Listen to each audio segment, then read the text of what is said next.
ezi anyị ọnụ ka anyị wee mara na anyị bụkwanụ ndị dị egwu bụ ndị Igbo. Anyị bụkwanụ mba ndị ọzọ na-enegara anya n'ụdị anya ụfụ, na ọ bụrụkwa na ọ na-akpọmasị, mana nwoke dịka nwoke kwesịrị ịna adị ndị ọzọ ya na ya na-eme ife. Ịmara ndị Igbo si na nwoke uke kpakarịa uke ibe ya na nkọ, si na ọkwa na-ajọ ọfịa ka o ji ekpa ka o wee na-emebi ụdị nkọ ọ kpara.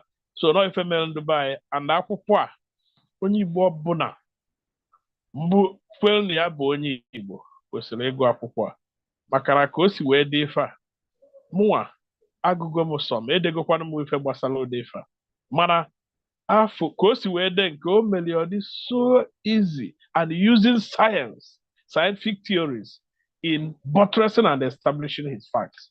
So ekelekwa gị ka onye ọzọ kwukwa ka a ghara ikwuwe too much. Ekene m gị ịma na onwe ajụjụ eju ọkwa na ya na-abụ ife na m nwee ka ọ na-atị adịba na anyị na-akpa nkata gbasalụ ife gbasalụ onwe anyị. Ụfọdụ mgbe anyị ga na-asị anyị ga-achọ ka nkata anyị na-akpa ka ọ bụrụ sọsọ nkata anyị nwa bụ ndị ga na-anụ, ka anyị ga-achọkwanụ ụwa n'ụlọ onu anyị. Nwanne anyị nwoke bụ Chinua Achebe, nna anyị ukwu nke nago mmụọ, ịchụkwa m ga-asị na ọ bụrụ na o debela akwụkwọ ya na sọọsọ Igbo, na ụwa ma nghọtasị ka Igbo si wee kwado, na ọ na-adịkwanụ mma dịka ọkwa si egwu ụmụ ya. Atụlụ ji si tụlụ mgbọgwụrụ, ama ma ji onye nwe ji egwuru ji. Mma asị biko, ama m na ọtụtụ n'ime anyị na-esonyela anyị na akara anyị na YouTube nwee ike ibido ịbaba mba gịnị mere unu ji ekwu okwu a na onu Igbo. Mana aga m asị biko, m ga-akpọbata Prọfesọ Osuagwu, mana m ga-asị biko ka anyị sukene ọtụtụ n'ime ihe a n'onu oyibo, maka na akwụkwọ a edere ya n'onu oyibo. O nwere ihe mere anyị eji wee dee ya n'onu oyibo, ndị o nwekwara na ihe anyị chọrọ ka anyị wepụta na ya, maka na o nweghị ihe ọtụtụ n'ime ihe anyị gụtasịrị n'akwụkwọ a dịka eji aja wee kpodi ya, anyị amarozi ka ebe ife si ba n'opi ụgbọgọ dịka gịnwa si wee kwu. You shortly, a while ago, Prof, you highlighted that when you talk about smelting iron technology, you made a profound statement, and you said that even while the technology was being developed elsewhere, no one mentioned what was within an Igbo. You talked about OP, Nsukka, and other cities, and we not far from me is also the Ibuku, and when you look at these, if you carbon date them, in a the detailing dinner, if a halo, Koyabu for the Nesianya, Sunobraka to Rifa, na detailing dinner, Wake, Bono Wendy, an inspiration that could have done that, not by mere human hands, but we'll get to that. Now, Professor Osuagwu, if you're ready, I would want you please quickly to come in.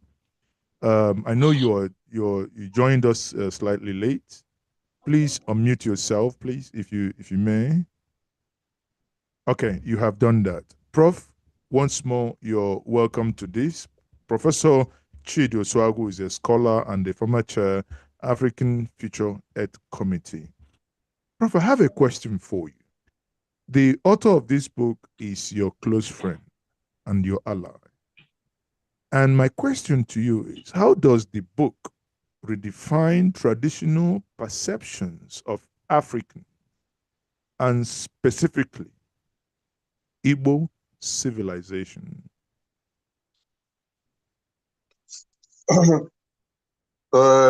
Ndewonu. Like Chidozie said, the people we call Igbo now are actually a part of the Igbo nation, the great Igbo nation. Most people in southern Nigeria with all kinds of identities now are actually Igbo people. And this book is important that we begin to think in a particular way of the Igbo people.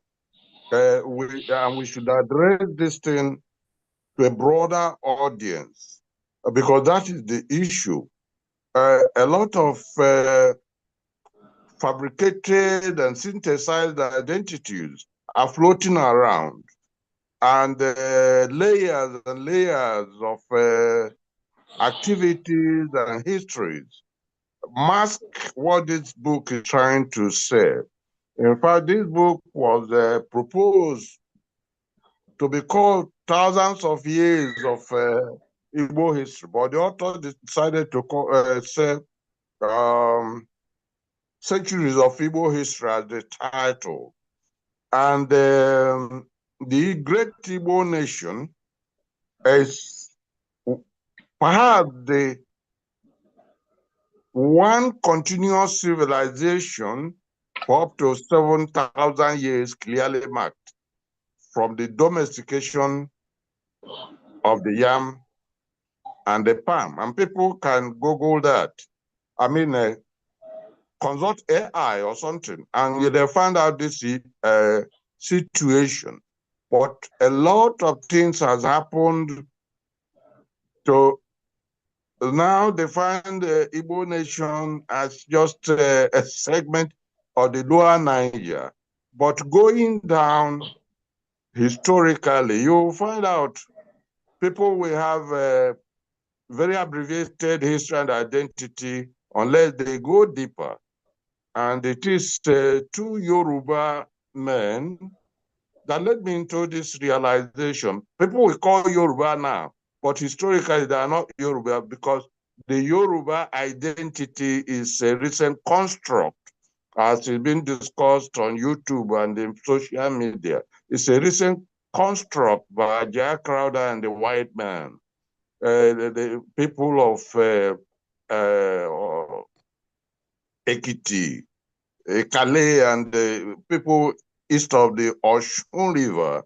If you remove the layers of recent activities, there are one people with the people in eastern Nigeria. But the author of this book, who was my commandant in the training camp during the Biafra War, so I've known him for a long time, was anxious to get the word no, because he studied in America. And when you go there, you find documents you don't find in a place like Nigeria. And you realize that the history we are being taught here, in fact, there was a Bible created for the black man called the Slave Bible, that what you are being told is not the total truth of reality. He tried to get us to write, professional historians and so on, to write this book. But COVID intervened, and he decided to write it himself because he had quite a solid background in scholarship in good American education. So that's why this book called Centuries of Igbo Civilization came in. It's a very deep book, and people should read it and begin to see the world differently, not just Igbo land, not just Africa, but the world differently.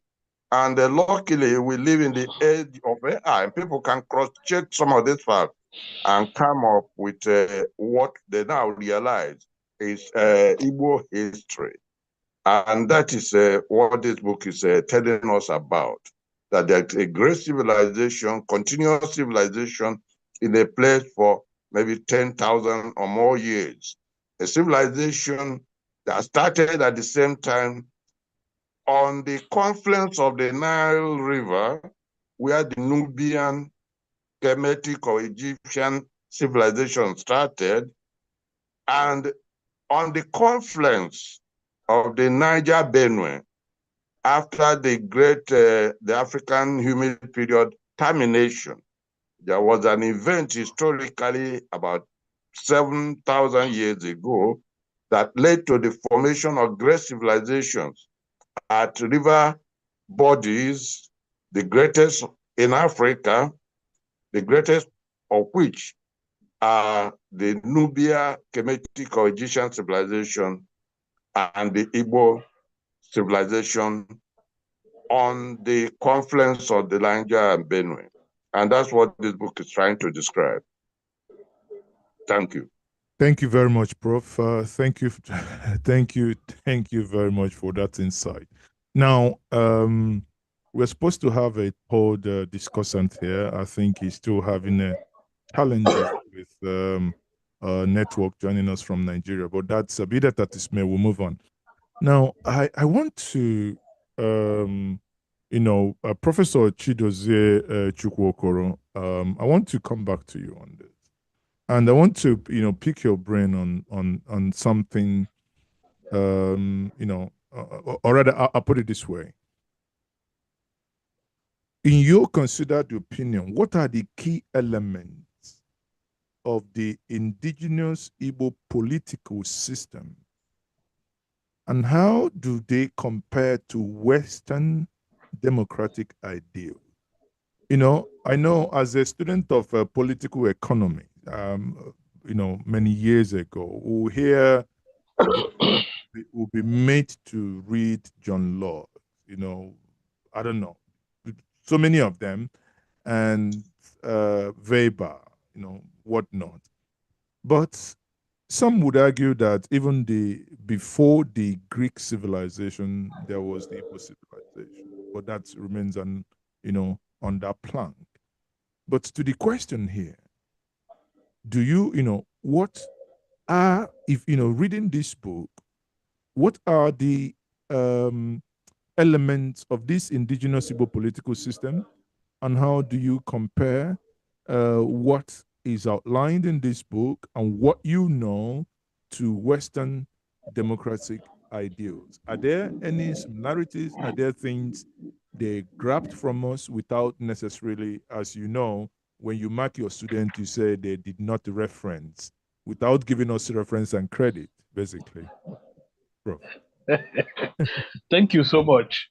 To start with, the Igbo people believe essentially in the quality of all men.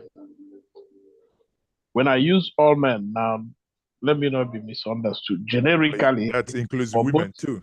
Women. So because the Igbo man had so much respect for women in our traditional system. That's why in the four facets of our economy, the men only control one.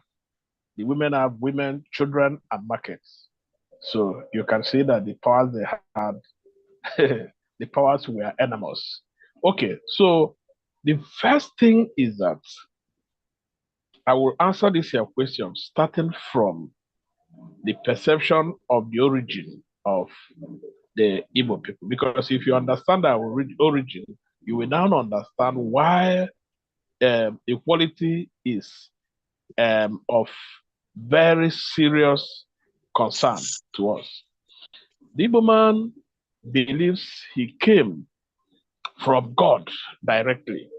In philosophy, we talk of the doctrine of emanation. He emanated from the gods. Ndembo, those who came from the gods. And from that point, you can see that we are God men. The Igbo man is not the ordinary people, and his gene is not the same with the Neanderthal gene that a lot of these people who love violence so much in the world now have. And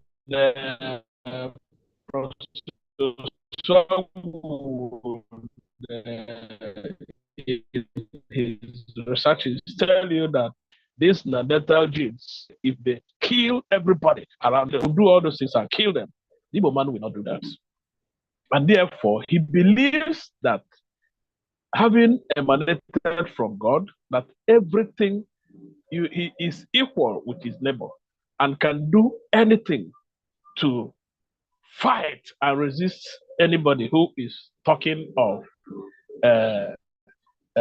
being higher than the other person. So when when our the people who traveled from here, I mean the white people, I in my own writings too, and so from part of what I saw here, I am convinced beyond every reasonable doubt that Ndi Igbo, our origin, we are the very first people who came. There is no doubt about that, who God placed here on earth.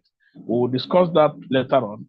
But when you now understand how we originated, you will now understand why we are so serious with equality. And that's why in our society, everybody is equal. It doesn't have stratifications in such a way that this is the royal family, and because he is a royal, he can do anything and go scot-free. The other person is a slave. Now, we didn't have such things. And that's why when people talk about the governance structure of Igbo, I don't think, I'm very sorry, but I don't think there is any society that there is no country that practice democracy as it is ideally stated. I don't think I've seen any. If we are talking of it, the only place you can get it is in Igbo society, where people have various functions, and these things are chronicled in this book, Centuries of Igbo Civilization, Origin, Cosmology, and the Epistemology of the Igbo People. Somebody had asked the title of this book in text message here, so I hope you take note now. Yeah, it says Centuries of Igbo Civilization, Origin, Cosmology, and the Epistemology of the Igbo People. So when you look at such things, it will become so clear to you that there is nothing that makes you bigger than another, but you can achieve by your own efforts and place yourself to a level of responsibility in the society. I think part of the things that have dealt so much against humankind is the introduction of capitalism the way it is in the West. If you look at people like the president of the US, Trump, you will see him talk in such ways that you will you will understand that he is thinking that everything is business. See the way he talked to Zelensky, what he wants. See the way he talked to the Syrian headman now, what he wanted to get from him and others. He's not looking at any other thing except business, how he gets it. And that is what it is. But the Igbo man looks at equality, and for him, equality is everybody is from one source, which is the Chukwu that created everybody, the Chukwu Okabiama, that has the tides of reality revolving around all creations and giving them essence. And the essence they have is the essence that makes everybody what they are.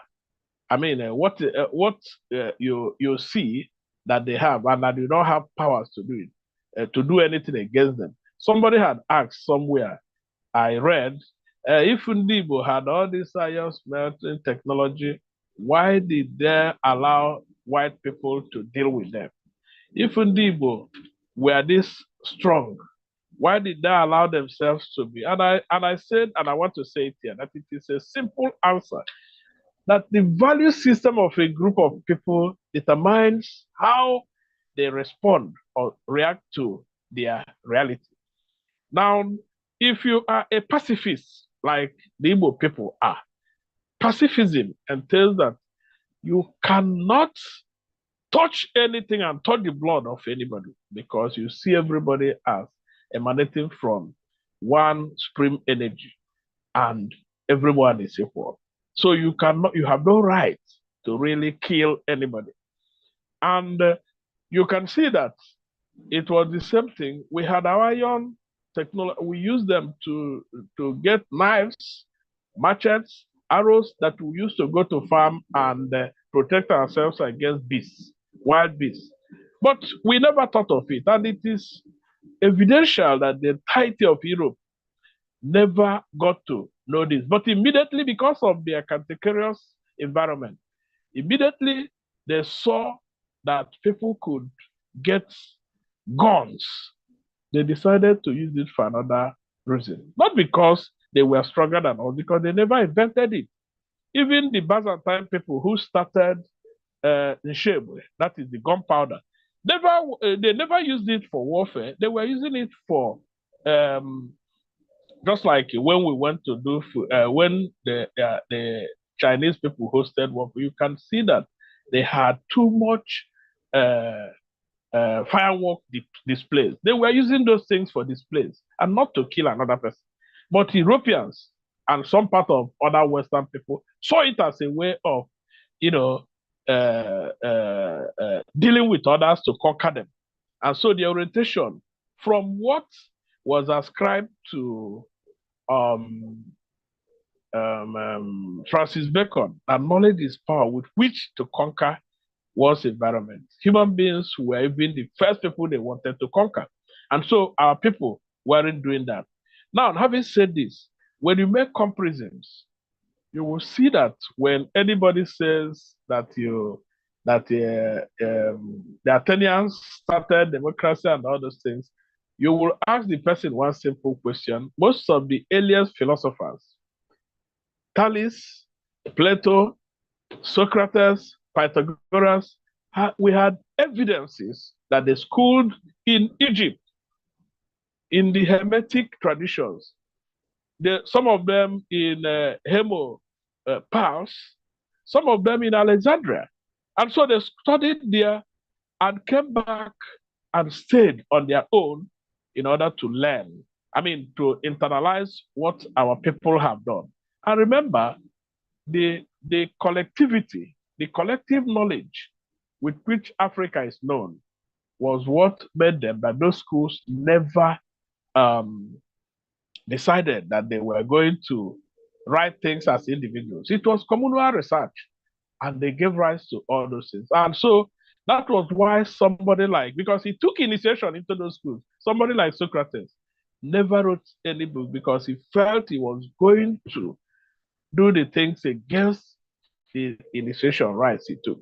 So when the other people came after him, they started like this thing, trying to tinker on some of the things they saw and started creating imaginary stories like Thomas Hobbes would do, mythical stories where he created his popular feeling of the state of nature, which never existed anywhere.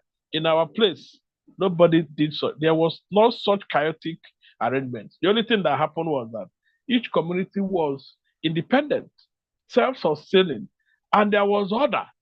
The order emanating from the relationship between the humans and the supreme powers that, like God Chufu, that was there, and then the end goddess that preponderated over morality, and nobody had any guts to go on and do anything the way he likes.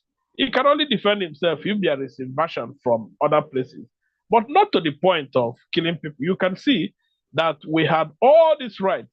Achabe did so well for our people by bringing out our society, and I can assure you that that was why they didn't give him Nobel Prize, because they knew that what he said was far advanced and ahead of other people in that place. So to say this, there are so many things these people plagiarize from our people, and they did not do it. I tell you one. So Aristotle went to Plato's academy, and before you be initiated, you'll be 18 years. He stayed there and became 50 something when I think 55 when he graduated and got to the highest level. Now he died at 70 something, and they said he wrote over 300 books. And I told one Athenian when we met at the World Philosophy Congress sometimes in 2013, I said, the man you are eulogizing is a thief, an intellectual thief, because his student, the son of Philip of Macedon, who later became Alexander the Great, conquered Egypt and stole. Of course, it was the order of the day for them. Once you conquer a place, after conquest, you take everything. They are both humans. Some of them take a lot of women. Some take goats, animals, and all this. So He took a lot of books from the libraries, great libraries in Egypt and Alexandria, and brought for him. The man didn't have the courtesy of saying that, look at how he came. He just put his name, and he wrote over 300 books in all facets of living in less than 20 years. That's incredible. And people like us cannot be deceived about something. So what I'm saying is that there are so many things. I just gave this example of what they did. And in terms of our organization, we all know that the structure of our leadership from age grade, from the Dibia. I will discuss the Dibia because I don't want to get too long so that Prof can talk. But one thing I know is that epistemologically, a lot of people have a lot of misunderstandings about who the Dibias are. And our people, once you're a Dibia in this modern period, people talk about all kinds of rubbish associated to you, ranging from malevolence and all kinds of things. And the kind of things some young boys are doing now, calling them Okit and all those things. No, the Igbo Dibia was not like that.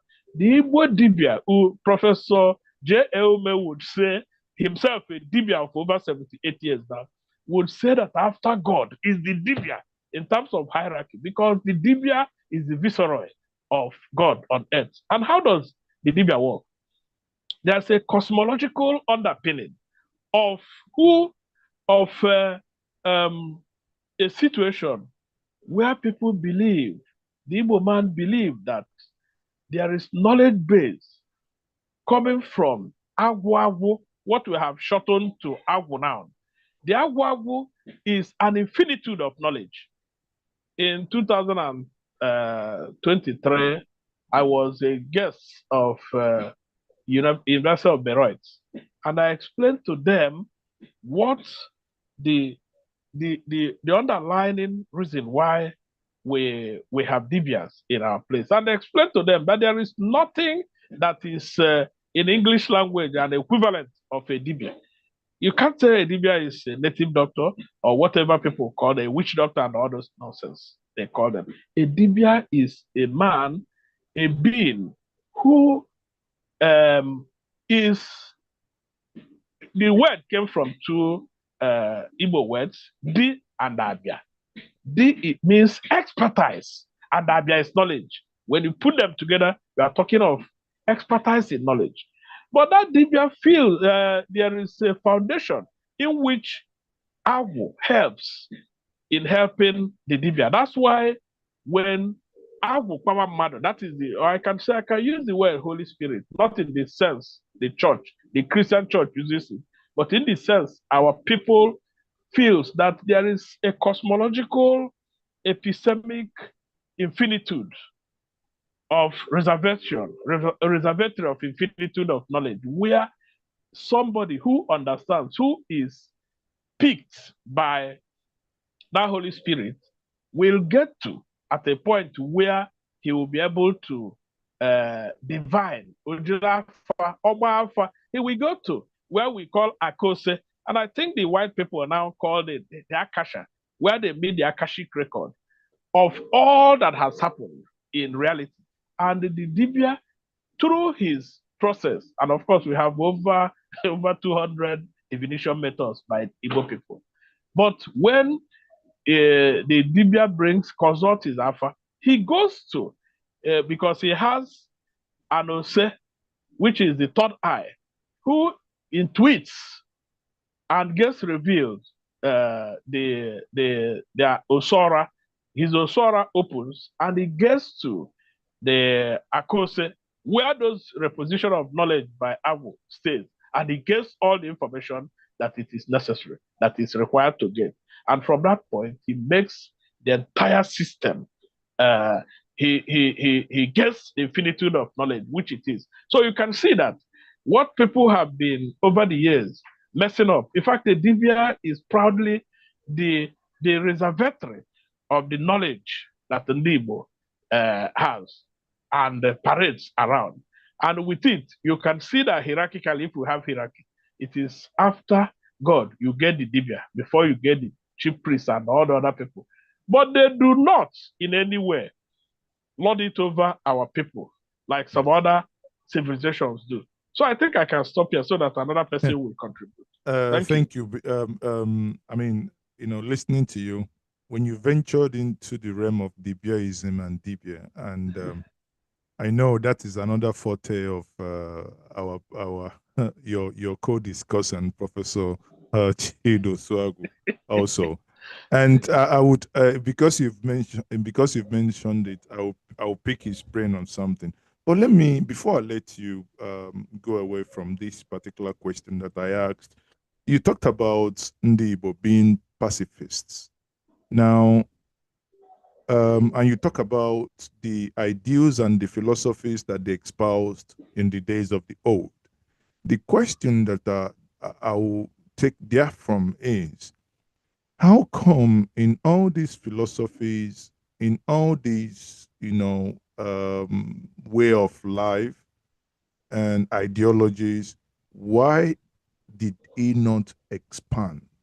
Why did it end up in that enclave without any form of expansion until the colonial masters came and killed the little that was left?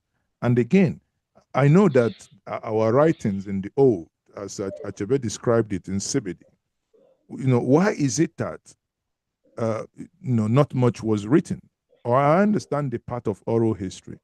So the two planks here is, why did we not expand and why did we not write certain things down? Thank you. To start with, we expanded at the way we were going, but there is a it's not only even in CBD that was our writing. I have one of my works where I defended written tradition before the white came. But the only thing is that the CBD is the one that everybody knew. But the Alpha language, the demotic Igbo language, was something that was left for those who took initiation. And of course, you won't blame them because Ofeke Malongu, a man and mother, because Ofeke will not take the necessary caution. It's just like you see my small boy that is starting now, and you give him nuclear power. He will not, if you get him angry, he will extinguish the whole earth because of his age. But what we have written, have you ever asked yourself, how come that at any time that if you put something, if a Dibia comes to another Dibia's house and you throw the Ihafa, he will understand it. You can see that it is in Alpha language that these things were hidden. And that's why people, those who are real initiates, understand it. And our people did it in order to preserve those things. And unfortunately, when colonialism came, it got us out of the trajectory we were moving. And I can assure you that if we were left alone, our science was bigger than what these people are doing now.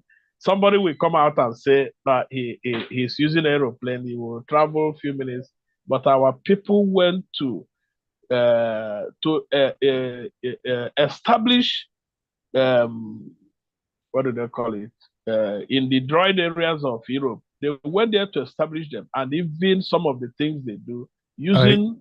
No, what I'm trying to say, sorry, what I'm trying to say is that we have those languages. Let me not go deeper. We have those languages put in the CBD and Alpha, but the truth is that they were kept with those they believed were philosophers who needed to protect the society because those things had powers associated with those languages. So now, that is that. Then, okay, could it be said then, if I pick up from what you're saying, and one question that Eric Irozuru asked in the chat, could it then be said that the knowledge per se, or rather the philosophy that guided the society was reserved or was a restricted knowledge?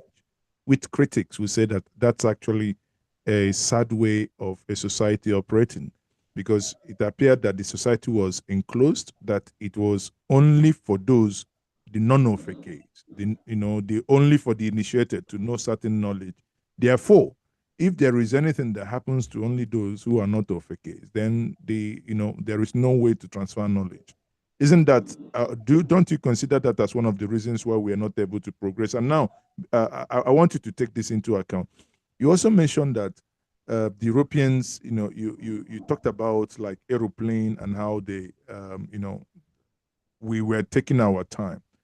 Is it that, what is it that you think made us not to be on that fast lane that the Europeans could come, do? Because I don't know, yes, we are developing, but we weren't fast enough to, kind of compete with others, even when we were then, kind of then subdued, right? If you had the capacity of Ikwe, that where you are now, you come back to Igbo in a split second, will you go and be wasting your time developing iron and all those things that can turn into aeroplane? I can tell you that we were developing according to our needs. They say necessity is the mother of invention. Anything that we wanted to do. I give you one example in medicine, for instance, because all these things are contained in this fine book. Yes. In medicine, in my own place, there was a certain man. Is related to my father as a cousin, a second cousin of my father. He was a fruit blower. Somehow, on a border, somehow one day I was looking at him and I said, you have something that looks like you're a very serious case of tuberculosis, and yet it can I said, well, that Nande Kita Amarife, that those days, that this thing could have developed, and how did they heal it? They took it in their mystical way and went, the thing, no shishi. And the thing never came to him again. And he lived his life over 80 and passed on. But he said that thing came when he was 20 something. And so you now come out and say, our mercy was not developed. No, it was the need we had at that time. So we were moving. If we had had any need for bigger market and other things, it could have come to that point. Now, coming to the first question, I agree with you that it was restricted. And it was not restricted for no reason. Because like I said, the way things are, if you give, don't you see what the Western people are doing? They think they're called mad, mutually assured destruction. When people are having their nuclear energy and power, they are doing what they are doing. America is trying not to allow other people to have their own because they feel, look at what is happening in Middle East and look at what is happening in other places. All these things they are doing. Has anybody ever gone to North Korea to talk to their president? Because they know that he has capacity with nuclear power. But you see, it's not everybody that should have nuclear power. I agree with that.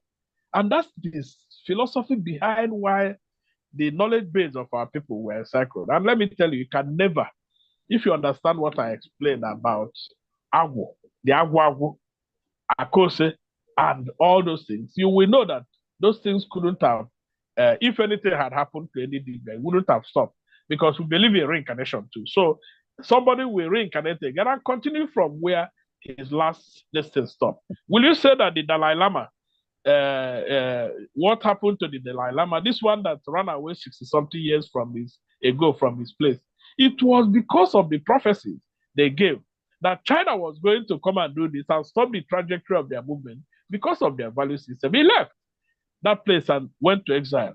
But he didn't stop their people from respecting him. And it's now 90. So it is the value base of the people that determines the trajectory of their development.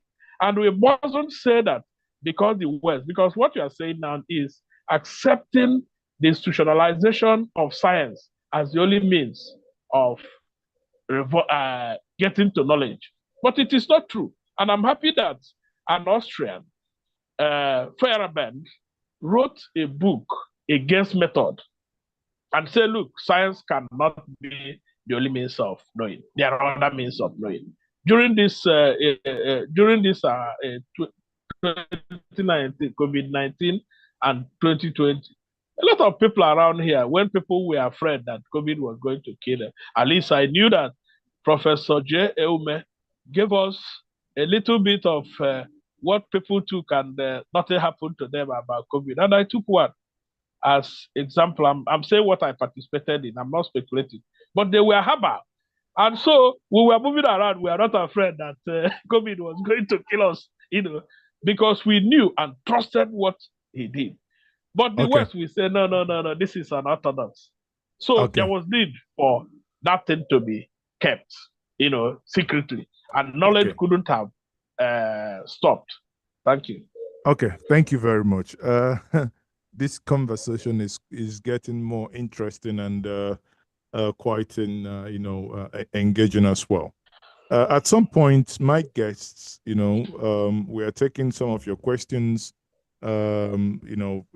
both in the, in the chat room and those of you online. Please keep the questions coming. Now, let me come back to Professor Osuagu here. Professor, I know you are someone who is, you are a dibia. And when I say dibia, you are not a native doctor, but a scholar in that sense. My question to you, Prof, is in what ways did colonialism distort or erase element of Igbo history and our identity? If you go through that book, there are some areas it highlights that, but knowing you are also as someone, as a thinker and as an Igbo philosopher, it would be nice if you can outline this for us, the ways, the colonial masters distorted or erased element of our history and our identity. Thank you, Prof. Okay, let us not lose track of the fact that we're discussing this book. Yes. And we're trying to introduce people to a more legitimate and authentic version of our history. That this is not the discussion.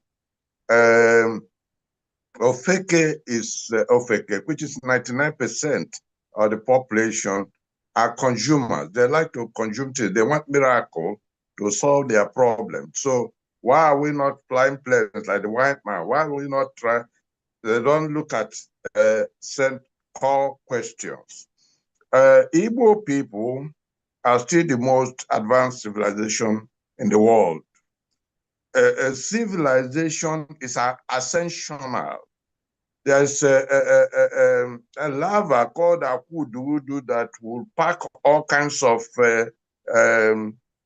sticks and so on around itself, and it will be dragging it inside there, with the mentality that if you can go all the sticks and this thing and build a house, that's the world. You will see that a lot of issues have been raised here, but this book is telling us that our people, our civilization, our worldview, Wizu, starts from the presumption that reality creation started from light,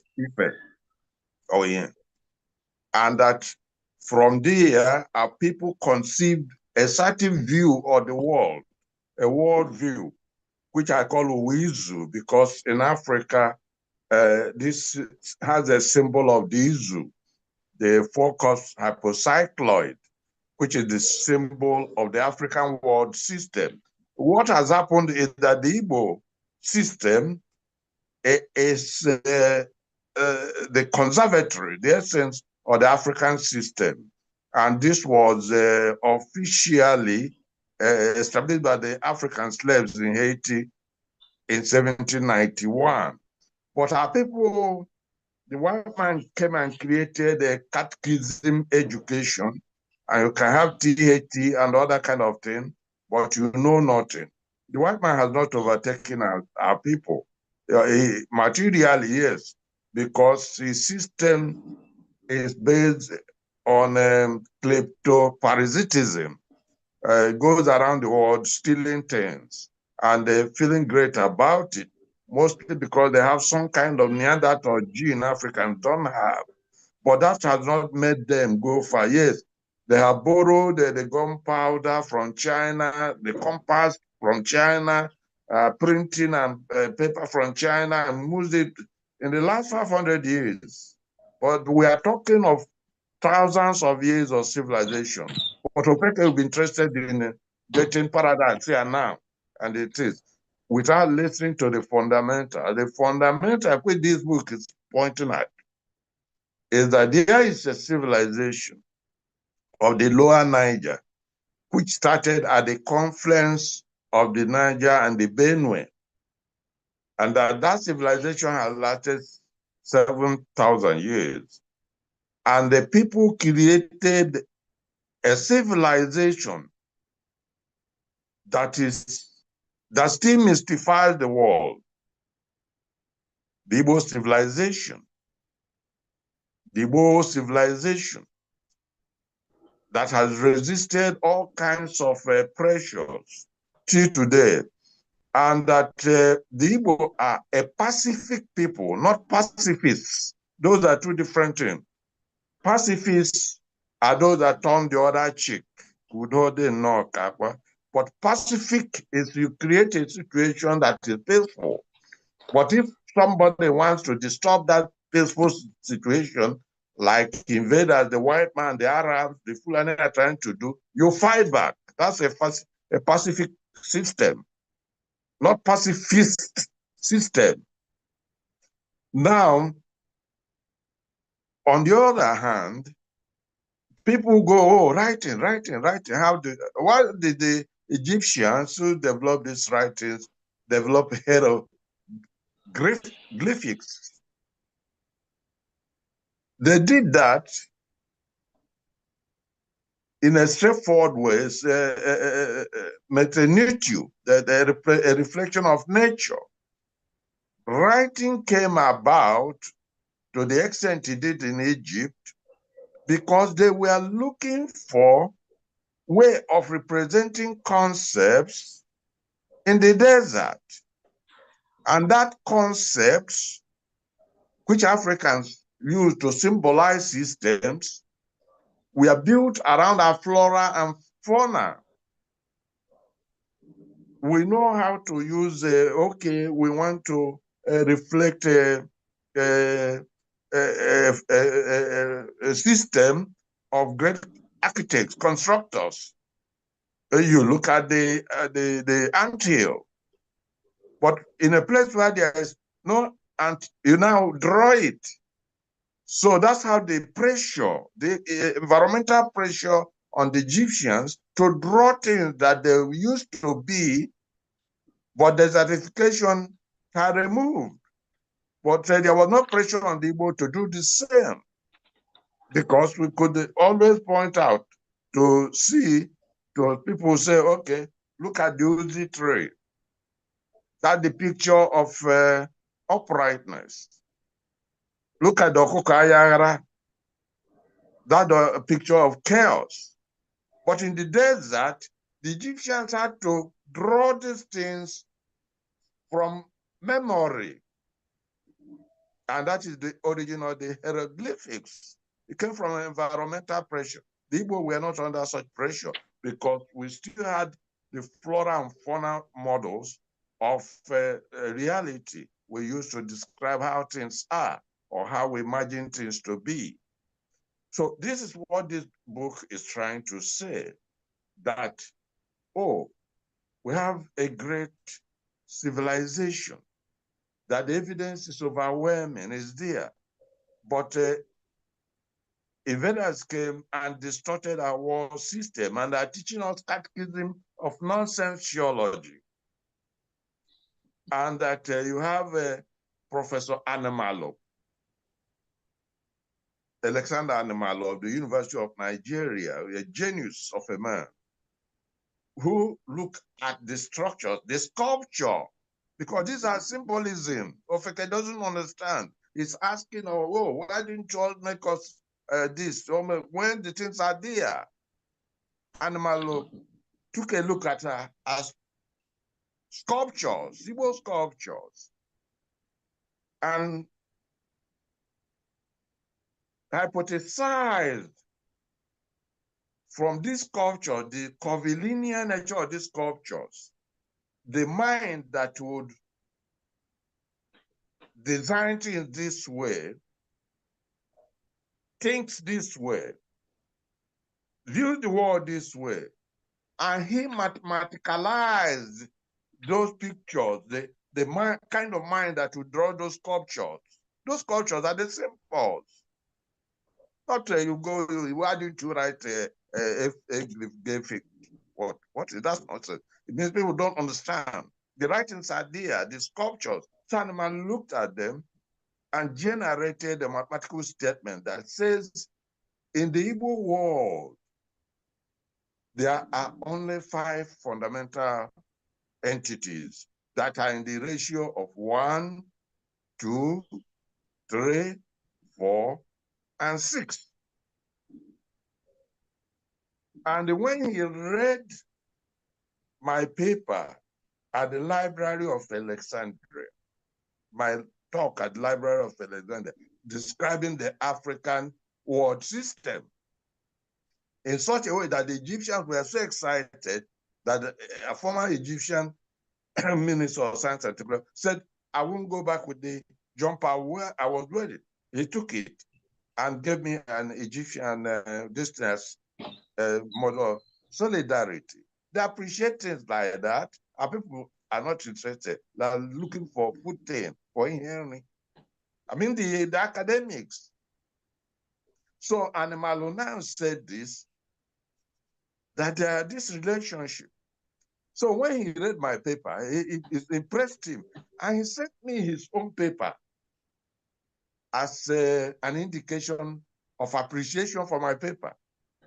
So I looked at his paper and said, Prof, go back to my own paper and read particular sections.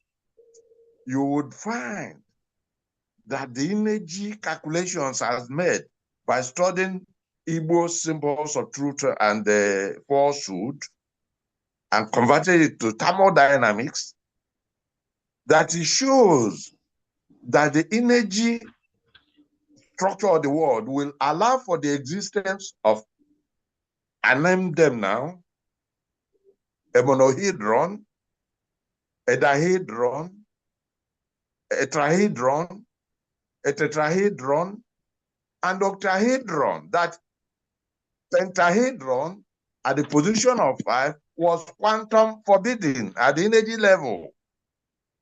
But Animal had looking at our sculptures, generated this idea mathematically when I calculated it from energetics by looking at Igbo symbols. So it's when people don't understand what the issue, they're just looking for who will give them motorcycle, who will give them aeroplane, without thinking of this. The factors are here. The civilization is here. It's beyond the white man. All this thing Trump is doing, he's lost. They are lost. They don't have democracy. What they have is duelocracy. It's a form of duel. They don't do it with sword. They haven't arrived at democracy. And African students I led in Youngstown, Ohio, 1976, arrived at that and sat down and designed a method of extracting the common will, the honor, the ihokuru, so that that is what you want to. They don't have the mechanism because they are in the world of the Ozodimba of the number line, zero-sum world. Their world system is not. And when people say, oh, what is it? The Igbo system is so articulate, is summarized in the kola nut ritual. People don't understand that the mathematics of kola nut presentation, the average person that goes to university in Nigeria does not study mathematics at the kola nut offering level. They don't know why you have to offer 2, 4, 8, 16, and so on. 2 to the power n They don't know. It took me many years to realize that after a PhD in science, that my father and my uncle, who we are Dibia, my uncle Dibia Alpha, that he counted at a level beyond me, because he will talk of Mbombotono. They don't count one in the Igbo world. To Agula, one approximate zero. But what that led to is that the countings in squares, 2, 4, 16, 256, and so on. Nobody goes to University of Nigeria or this Bado and study at that level. So what this book is saying, in fact, it's online, free, and it's been put in position that will be easily available. Everyone should read it. It's to incite people to go back and start thinking. We have lost, a number of, but we have lost a lot because it is the Libya. They are still in charge. It is the Libya that got our people say, okay, some of them went to church and so on, you know. And those of us that took people to church are telling the people that church, Abasala, the church is over. Come back and listen to what our fathers said. Our fathers gave the divine injunction, Owajumogu, broadcast Ogu, O world, pray to justice. That is the essence of religion, not Bubuya and all this thing that the Europeans don't understand. So that is the aim of this book. It is this book we are discussing. The book says, read this book. The book says, go back to an older civilization. Don't be deceived by civilization that commoditizes everything. That is, the civilization is not a civilization. It's the sanctional system of Ajala, the spirit of matter, the spirit of mammon. It's not the spirit of Allah, the spirit of Mother Nature that links to God. Thank you very much.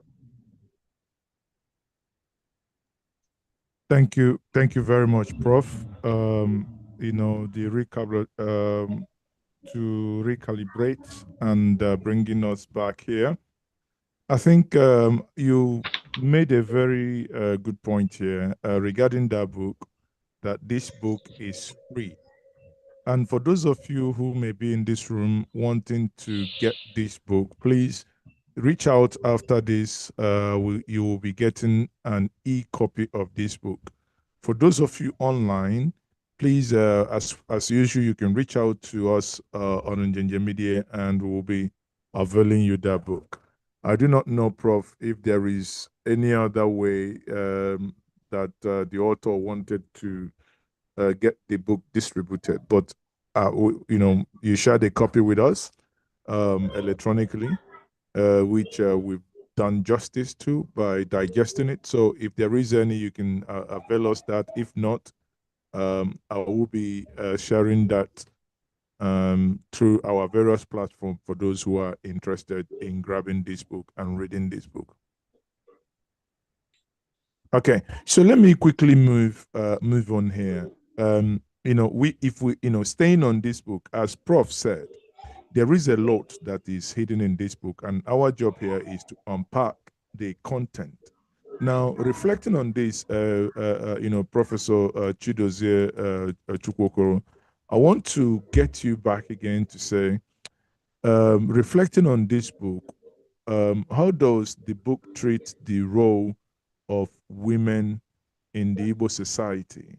And, you know, I mean, that's one question.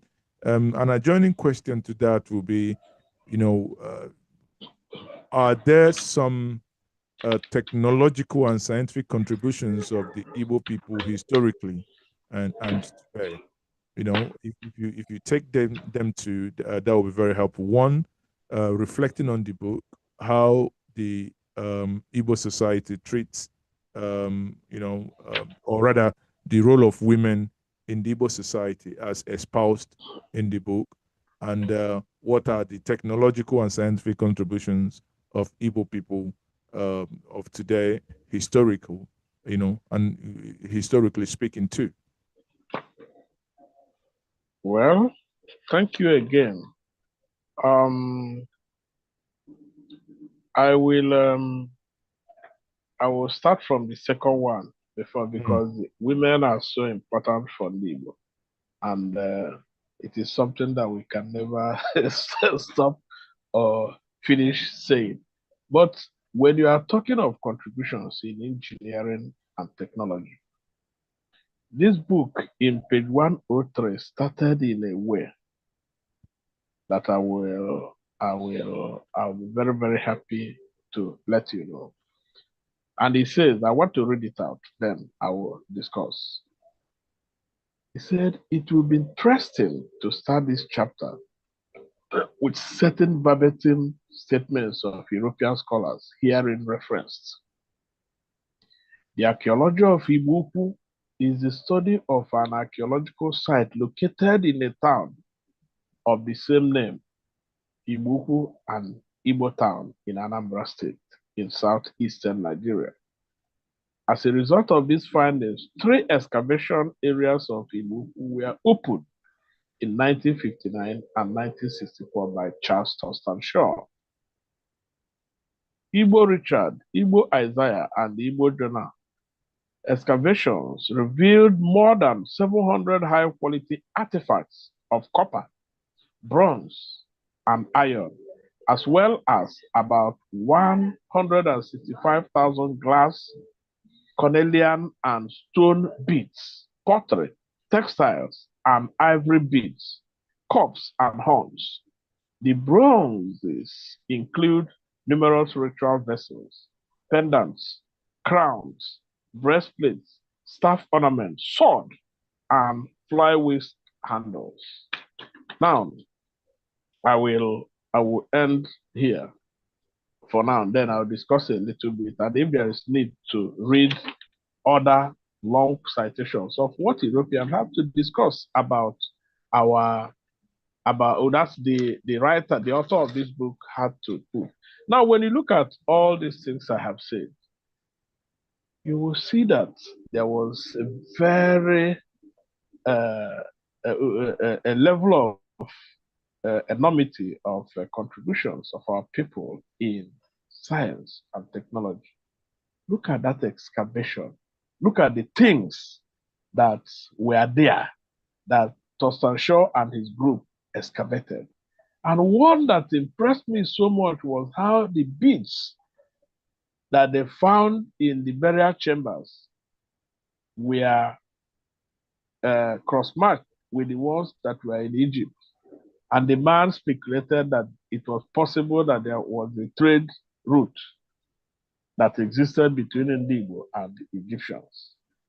I don't want to discuss that, but the point I'm making is that with what I have read, you will see that the Igbo people had a lot they had done by using their knowledge base to do all these things named here and more to advance their technology, their society.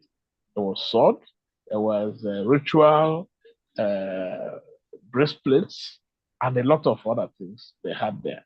So you can see that it was so obvious and evident that there were so many things our people did, and that for obvious reasons, as we might also discuss, the suppression of those contributions to human civilization reared its head when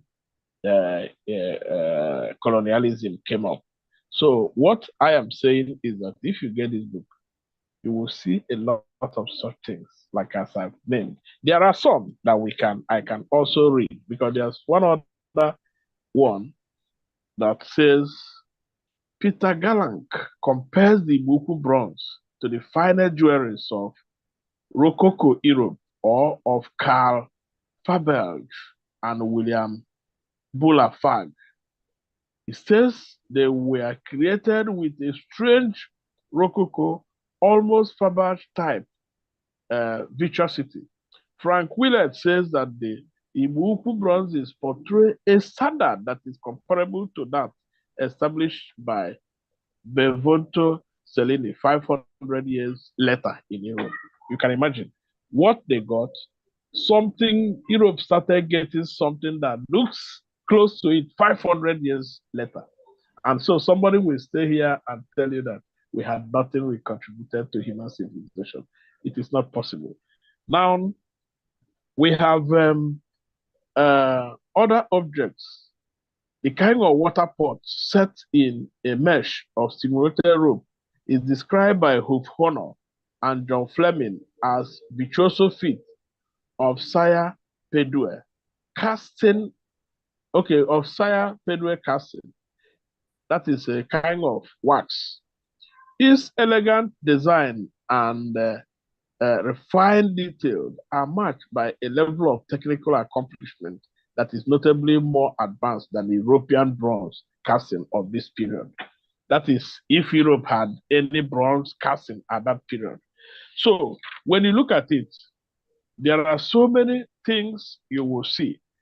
This high technical proficiency and lack of known prototypes of the Ibuku bronze led to initial speculation in the academic community that they must have been created after European contact and the Fountain Voyager were postulated. But of course, when they started carbon dating it, it became very clear that these people had never had such civilization before they met us, because these ones were, some of the places they were talking about had not been in existence by that time. So you can see that there are so many things in that regard. So, like Professor Osagu will say, we enjoy everybody who can lay their hands here. What I enjoy most here is in the blend of science and simplicity of language in expressing the thoughts and ideas of this person. Yet, it is encyclopedic. Now, when we talk of women, I tangentially touched it before. The Igbo man had an exalted place for the women in their own cosmology. And that is why Achabe would describe it as the Nneka. Mother is supreme, phenomenal. Every woman is trained to become a mother. And motherism is quite different from feminism. And of course, I don't blame the West. I'm now making comparison with the book and what we see today. I don't blame the West when they are talking about feminism, because they dealt with their women so much in the past. But we had a place of honor for our women, such that if you had challenges, very serious challenges, as it is even up to today, you will go to a maternal home and nothing will happen to you there, just like Okonkwo did in Things Fall Apart. So women, the Igbo sphere was divided into 4. Where men stayed and took preponderance. Those who legislated on those areas were just only men. In communities where we have the elders' council, the elders discussed that. But women took charge of other women, took charge of children, and took charge of the markets. And they were able to organize it in such a way that there was harmony. And women were never disrespectful to their husbands. And the men were never disrespectful to their wives, because there were structures set that could take care of any of them who starts misbehaving. If a mother, for instance, gets angry with you, you know what it means to come. So this book highlights a lot of such things until you get into it, you get into the forest. I'm sure when I got this book, I couldn't do any other thing until I finish it, because it's so enthralling that you must want to finish it. And like I said, I've read a lot of things like this. When Professor Sam was talking about the origin, I a lot of Yoruba people are just trying to do revisionism, but they cannot succeed because the Ooni of Ife, immediately he came, Ojaja the third, immediately he came into the throne, it appeared as if he was inspired. He talked about how the Igbo people originated everything, including Ife. It's on YouTube. If I had known, I would have posted it here, or those I will post it to you in the so if you don't have it, you share it. He said it, and that thing has triggered off a lot of things I think we should do because the essence of this book is to read this book. It discusses a lot of these issues about our origin, and then it is a challenge for people to expand it. The other day I read something somebody was talking about some group of Yoruba people. They say there are 35 Yoruba different groups that they described Igbo as people who didn't have origin. I laughed because they don't know us. So I think those two things I have tried to look at it, and I thank God for the author of this book. Thank you very much, Prof. I want to announce that we have been joined by Reverend Father Dr. Anthony Njoku. So, Father Njoku, you're welcome. Thank you very much. It's quite, we've almost gone an hour, but I understand the challenges but we are grateful that you also joined. Now, quickly, Doc, we will be rounding up in no distant time, but before we begin to wind up, we would now want to get your thoughts. Now, we've been having this conversation regarding this book. I would want to know from you, what is your overall thought about this book? We are advancing that people should pick up this book, the electronic version, and read, and the issues espoused here. Now, assuming you are speaking to someone who hasn't heard anything about this book, who hasn't read anything about this book, how would you tell that person about this book? Well, the first thing is to say it's a great book. A lot of books are being written around Igbo people and all that, but this is a very great book. It is pointedly authentic. It is something you can rely very heavily upon. It's a book that drives home a lot of important lessons about the Igbo that many people peripherally understand. But we who are Igbos to the core, like the author is, we know that he's saying the very truth about us and highlighting areas that we should pay attention to. I just heard Prof talking about the place of the gender, with the female gender in Igbo land, a very sophisticated group of people, and the Victorianism that the West brought in with their colonialism made it look like the women were enfeebled, but not Igbo women, not Igbo women, not Igbo women, I say again. Igbo women are very strong. They are the class of people that are respected because of their integrity, because of their focus on the areas that the Igbo society has given to them, to man.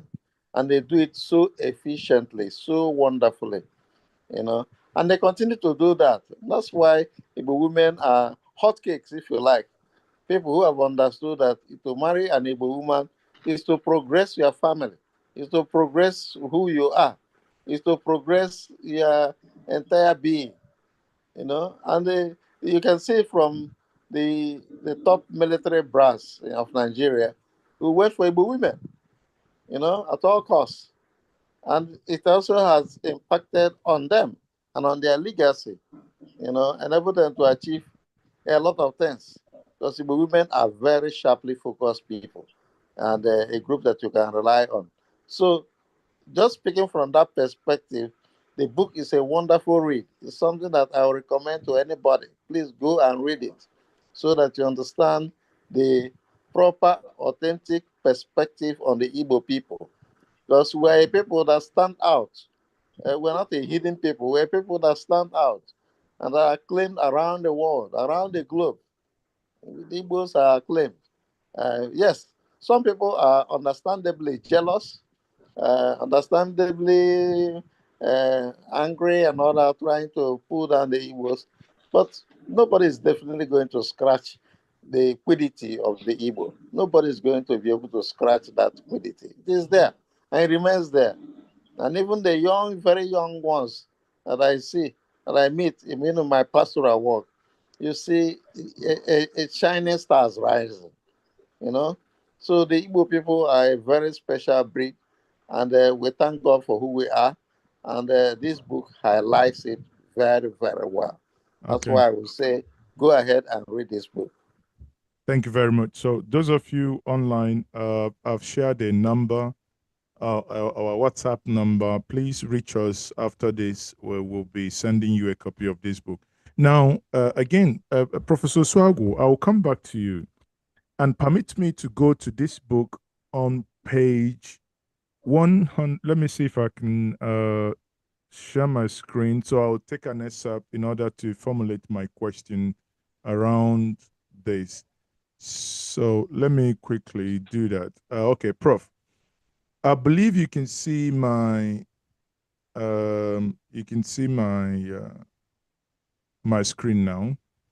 Now on page 112, and I read, in engineering and architecture, the ancient Igbo people built the Nsude Pyramid, also known as Nsude Pyramids, described by English archaeologists as terraced structure similar to the pyramids in Egypt, with a base circumference of about 60 feet that rises to a height of about 20 meters, that is 66 feet high. Now, there is a picture there. It says a Nsude pyramid taken by G.I. Jones in 1935. Now, Prof, my question is, I have received questions and, where people would then want to know, from what you know about Ndi Igbo and our interconnectivity with other strong civilization, do you think that there is a link between the Egyptians and Ndi Igbo? Because it appears that Nsude is the only place where we see or we have any semblance of pyramid in Igbo. Whereas the pyramid in Nsude, it's, I would say, almost grounded. I think about 2 years ago, I tried visiting the site, and sadly, there was not much to be seen from that site. Whereas if I go to Egypt today, I can still see those gargantuan structures standing as pyramids. So are you able to make a comparative analysis? Is there any link between Ndi Igbo of the old and Egyptians of the old vis-a-vis this construction of pyramid are seen in both places? Prof, you're muted. Prof, you're muted. Okay, the answer is straightforward, yes. Yes. Because the wellspring of African civilization manifests in Kemet, or Nubia Kemet, the area now called Egypt, which the Greeks called Egypt, and the Niger Congo region, and the internal delta of the Niger, where the Dogon live, were part of the African humid period civilization, the original, the root civilization, from which, after the earth shifted in its orbit, about 11,000 years ago, or a little more than that. No, about 7,000 years ago, the sun could not reach sufficiently to bring water and so on to that area, and the desertification, the creation of desert, the Sahara Desert started, and people from this area migrated to river confluences, the greatest two being the White Nile, Blue Nile confluence in Sudan, in Nubia, from which you have Egypt as a daughter civilization later. And then the great Niger Benue conference where we live. That's why the origin, if you read the Isichie's Igbo world, you tell the original edition of the Igbo is the confluence of the Niger Benue at Abala or Abata. And even now, you people don't know that there are layers of migrants and so on due to invasion of the Nile Valley by the Arabs and so on that are migrated, so that when you go to our neighbors, underneath the Idoma in our neighbor, you see the Akpoto, where originally was stopped. You go to the Gala, you see the Achado, the original was being overlaid. You go to Ife, you see the Igbo being overlaid by the Oduduwa group. That is reality on the ground that people don't know about. The Calais and others who we are not, they not even accept Oduduwa this thing. And they're Igbo. So now, let's go to the pyramid motif. Again, that's what I was saying. People don't recognize the symbolism of symbols. What does the pyramid represent? The pyramid represents a process of spiritual ascension. So if you look at the pyramid at Nsude, at the very tip, there's a little just iron thing put there to represent the throne of Allah, which merges after to Chukwokike to heaven. While at the base represents Sajala, the material realm. You go to Egypt, that's exactly what it represented at the Bemben, the apex of the pyramid. That's the throne of Allah. Later, the Pharaoh, who was now seen at the chief priest, lifting up this thing, used to be located at that point too. If you go to Washington, United States, you will see two memorials. The Washington Memorial that represents the aspiration of the true founders of America who modeled it after Africa. At the top of the Washington Memorial, at the apex, is the throne of Allah. While at the base is the throne of Ajala, material world. They were aspiring, those groups, for spiritual and intellectual ascension, which is called civilization. Unfortunately for them, what dominates in America is not the Washington fashion. What dominates is the Thomas Jefferson fashion of materialists, represented by the Jefferson Memorial, which represents Judeo-Roman materialism of predation by arms or predation by guile. All these things are there so that if you understand the symbolism of the symbol of the pyramid, then you will see the Egyptians constructed their own with rocks, because that's what they have, rock. The Igbo constructed their own with mud. That's what they have. And the Igbo have the Mbari concept of art, the ephemeral art, that says, emphasize that each generation should create its own model of the world and let it be. and so that the next generation can come in open space and create their own model of the world. So the very concept does not really promote the idea of each generation imposing their artifact forever on the next ones. People have to understand this, to understand how the Igbo world works. Now, I think before I want to read the epigraph. Let's go back to the book again, of this book, to make people appreciate what the book is saying.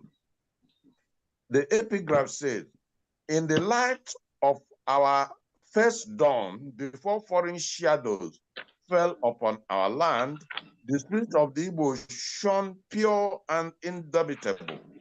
We Andembo, the first ones, whose legacy is woven from the ancient wisdom of Ife, the light. And people won't understand the light if you are not exposed to the light. But if you're a Dibia, you will know the light. My siblings and I, we know the light. Because the day our father died, we saw with the light. It's not secret. Unless you are outside of it. If you're fake it, maybe you will not see it. Now, echoing through time, the light echoing through time and defying the silence of forgotten centuries. May our story, born of resilience and truth, guide us back to the source of our identity. That is the aim of this book. Let us go back. All those that have been embedded in catechism, the church is over. Church Abale Abasala, let us go back and to our root. And if people don't know, African civilization generally is not domineering, but it is dominating. One aspect of language is art. Modern art is Cubism. That's the abstract art. That's the origin. What inspired it? It is Igbo art, the art of the Niger Congo. Those that don't know should know. Modern dance, jazz. Where did it originate? Now, if you go to America, you see they speak English, but the English is affected by what they call ebonics. Why? Because the African grammar, which is the language, is domineering, though not dominating. The competitor, we want to use gun and sword and impose an inferior system, but it doesn't work out.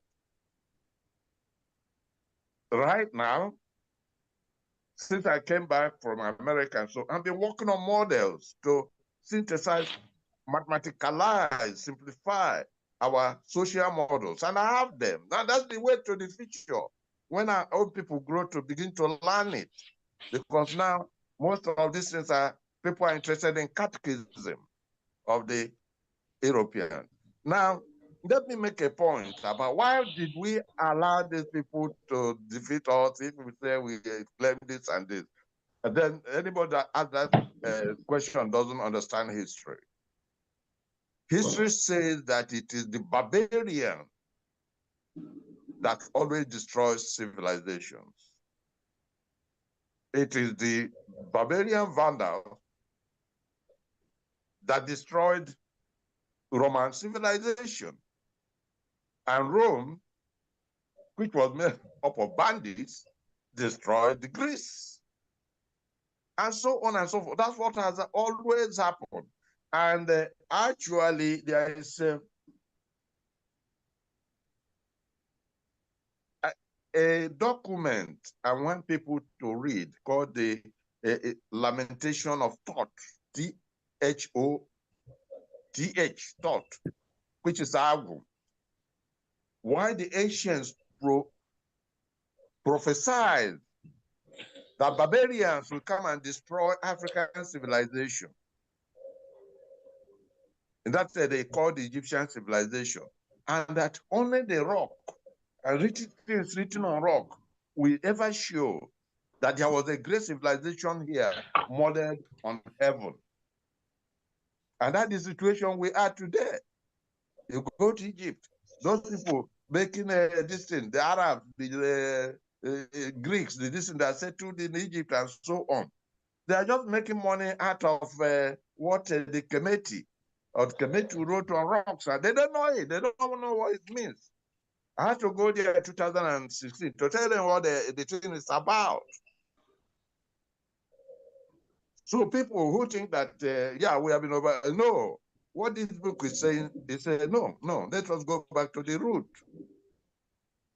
to the Riemann social system that is built on scaling binary, fractal binarism, a concept that people can understand. In February this year, or January this year, there was this night in Soka, a workshop for Oxford University, and they are trying to understand what makes the Igbo tick, what the basis of Igbo solidarity and resilience.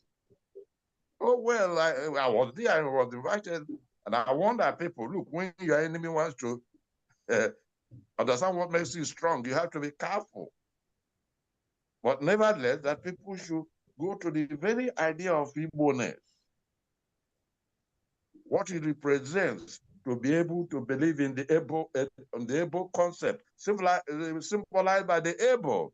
But people, if you go to your village, you destroy the Igbo, and you don't know what it means. You turn around and say, where did they write it? Because you confuse the idea of symbolism and symbols. Thank you very much. Thank you very much, Prof. Oh, there, the more we dig deep into this book, it appears let's keep, digging. The more we dig, the more we find. This book is indeed all encompassing. Now, I think, Reverend, I wanted to be on standby, but let me quickly take Professor Chidozie once more. Now, before we round up, Prof, reading this book in terms of references, I'm coming back to you as someone who is still active within the institutions of learning. Professor Chidozie here, how does the author of this book use oral tradition and indigenous knowledge as sources here? Because some of the references are referenced oral history, and children of, I would say, I wouldn't want to use the word ofeke, but the younger ones today who are taught to on research work to reference materials, but in some cases there are in this book where oral traditions and indigenous knowledge was the reference. So how does that play, in this? Some can say that oral history sometimes can be distorted and cannot be validated. But some will say, well, in an oral history where certain entities validate them, then that remains, could be a controlled reference. So what's your take in using oral history and indigenous knowledge as part of reference, or rather as sources in this book? Well, thank you. I will tell you clearly that it is those who do not understand the way the Igbo people have structured their society that will say that you can't reference oral history. Again, let me start by saying that the West has a way it has tried to distort the veracity of our knowledge base. Mm-hmm. When we were small, and I keep doing it for my children, in the evening at a certain point, I give them Ifo. I give them the story because I was lucky to have gotten a lot of them. And you don't distort them. They come from generation to generation. And you can see that the author of this book was lucky to have enjoyed such orientation. Because if you enjoy such orientation, you will see that it is almost the same thing. The way I have told you is the way I was told. And that's the way the person who will tell you. That level of distortion is because that level of claim of distortion they are making is because they have not been tutored very well. And that's why at the end of all the things they have, but of course, this work, the author, what he did here is that after giving you that, he uses science, scientific theories as a scientist to make comparisons and use it to illustrate it in a way that you will enjoy. That's why I said there's a uniqueness in the pattern of this writing, simplicity and using science to adumbrate the knowledge system. And you will now be surprised the way he was able to discuss most of these things that became so that people didn't know. And I'm sure that we won't be able to finish what is here today because what we are just discussing some few things around Igbo. We have not talked about why there's a lot of resistance. We are not talking about why a lot of Igbo phobia in the international setting. We are not talking of why those who, because if people say we have been defeated, I don't think so because there are, like Prof said, this book gave us a pointer to understanding that a lot of achievements done in human civilization emanated from this. I mean, the Igbo spirit, what Prof would call the Igbo granum. And that's what the author also, this language the author used, referencing a lot of places in US, Haiti, and a lot of other places that our people stepped their feet. So I'm saying that for me as an academic, by the way, a lot of things that anthropologists have been able to do, they did it through stories like this.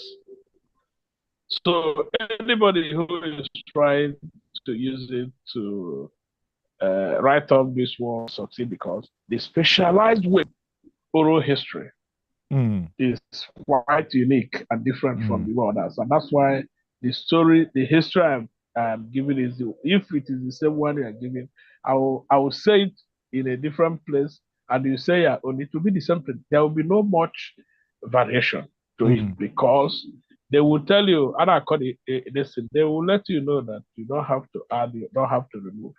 That's the way. And you religiously maintain it that way, you know, and the thing will go. I'm just using religiously because indeed we are not a religious people. We're spiritual people. Yes. We're highly spiritual people. There are a wide range of difference between spirituality and religion. If you read this book, you'll see some of them there. So that's why I said you cannot just, and then we leave it out what we are told. Yes. So for me, it doesn't have any negative impact that it is. Okay. A lot of them are oral history. Okay. Now, thank you very much. Quickly, I'll move here.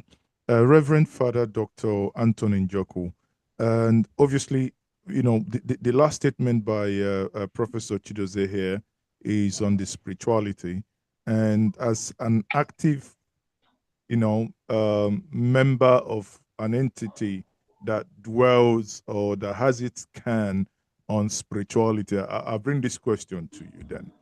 And, you know, reflecting on this book, how does this book explore the Igbo cosmology and spirituality in relation to governance and ethics? Are you there, Doctor? Yes, I am. Okay. So if you may take that question quickly, you know, let's move on. Yeah, like I said earlier, this is a great book, fascinating for me, because I've read other books, you know, on the Igbo people and all that, but this man has a deep take on what it means to be Igbo and on our spirituality. And he explores the sacredness, if you like, of the Igbo people and the approach to integrity is borders on this sacredness, you know, and Wainepoku or for and all that. It is about this sacredness.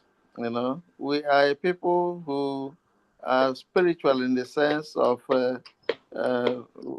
have deep sense of the sacred, and it's something that we expect to manifest in itself in any aspect of life that one engages. You know, and as in Konye chiri ya zere, you know, that zere also is about maintaining a certain integrity, bordering on the sacredness that impinges on the life of the Igbo people. You know, so they are not superficial in their approach to looking at whatever function you are given in the society. You are expected to do that function from point of view of this sacredness. So, you know, and we have to approach it from that perspective. And if we do, then we're being truly Igbo. You know, and I think that's one of the high points of the book in deepening into our spirituality, not banality of I'm in this church, I'm in that church, I'm in that church. No, no, no, no. No, as Prof will talk about religion as different from spirituality. The Igbos are talking about spirituality, which is different from a particular official religion and all that.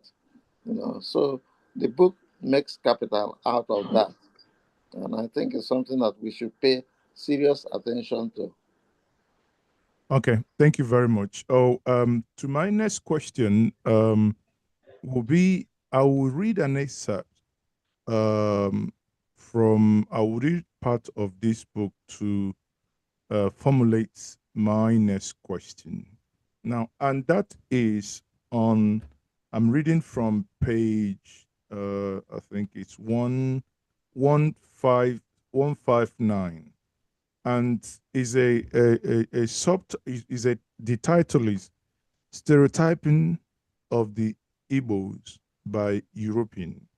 I wouldn't read everything, but let me take this part that says, nothing else outraged the Anglo-Saxon race and rendered the Igbo race suspect of the Saxon race as the discovery by the British agents that some ex-slave of Igbo descent, including Alodo Ekwano, had early in 1789 petitioned Russia through a descendant of Abraham Petrovich Hannibal, a Russian general of African descent, to intervene on their behalf and force Europeans to stop the slave trade and slavery. Decades later, Russia, under Alexander II, alleged this request and took firm actions against slavery during the American Civil War, 1861 to 1865. It was Russia that frustrated the British and French, who, for selfish economic reasons, were supporting the Confederate States of America. Russia also used its naval presence in the Pacific Ocean to scare off and deter the British and the French from military intervention on behalf of the racist Confederates. It's sad that nobody remembers that without Russia, the Confederates, supported by their Saxon king in Europe, would have won the American Civil War and slavery would have continued. Of course, it would not have served the interest of the United States policy of melting pot and integration of all to applaud and uphold the exceptional contributions made by the descendants of the Igbo race in the struggle for freedom and civil rights in the United States. Of course, European imperialists covertly and overtly continued to blame the treacherous Igbo for the devastating economic disruption caused by the emancipation of about 4 million enslaved Africans in the United States of America and defeat their Confederate allies. Now, to my question. Fast forward, Professor Oswago here. If we fast forward to 1966, or rather, let's go back to 1960, or even we can go back to when Dr. Nanda Zikiwa and co were fighting for independence. Prof, do you think, as highlighted in this section of this book, that at some point, what transpired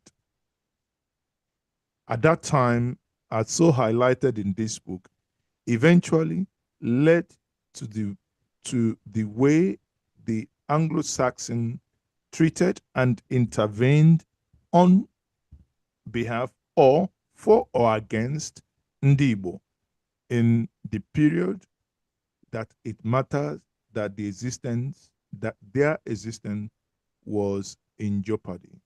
Did that have any link to the part so far read? Well, to answer that question, you have to go back to the formation of the Nigerian Constabulary that became the Nigerian Armed Forces. It was created as an anti-Igbo institution that it has more or less remained till today. By 1863, January, Abraham Lincoln proclaimed freedom for the slave, who were predominantly Igbo.